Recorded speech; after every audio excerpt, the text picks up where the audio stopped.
नमस्कार मित्रांनो, location Dombivli station पासून 8 ते 10 मिनिटाचा डिस्टन्स रेडी पोझिशन टावर आहे आणि आता आपण बघणार आहोत 3 BHK चा ऍक्च्युअल फ्लॅट. मित्रांनो, हा आपला स्पेशियस 3 BHK बघू शकता. लिव्हिंग रूम, इथे तुम्हाला डायनिंग स्पेस, मागे बाल्कनी बघा. आता वळूयात याच्या किचन कडे. किचन मध्ये एकदा बघा, ड्युअल प्लॅटफॉर्म आहे. किचन मध्ये तुम्हाला ड्राय बाल्कनी पण दिलेली आहे. ड्राय बाल्कनी पण बघा. ड्राय बाल्कनी बघितली. आता ऑपोजिटला आहे तुमचा पहिला कॉमन वॉशरूम. हा आहे आपला पहिला कॉमन वॉशरूम. इथे मिळतो तुम्हाला पूर्ण युटिलिटी स्पेस. हा आपला पहिला कॉमन बेडरूम. पहिला कॉमन बेडरूमची साईज बघा, बाल्कनी बघा. आता वळ त्याच्या सेकंड मास्टर बेडरूम कडे एंट्री करतो. सेकंड मास्टर बेडरूम मध्ये हा पूर्ण मास्टर बेडरूम आहे. बाल्कनी बघा, वॉशरूम बघा.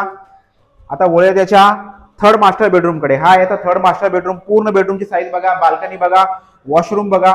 मित्रांनो, डोंबिवली स्टेशन पासून फक्त 10 मिनिटाच्या अंतरावर परवडणारा 3 BHK आहे. प्राइसिंग स्टार्ट होते 96 लाख पासून. डिटेल हवे आहेत, इन्फॉर्मेशन हवी आहे तर खाली दिलेल्या क्रमांकावर संपर्क करा आणि अशाच नवीन व्हिडिओसाठी लाईक आणि सबस्क्राईब पण करा.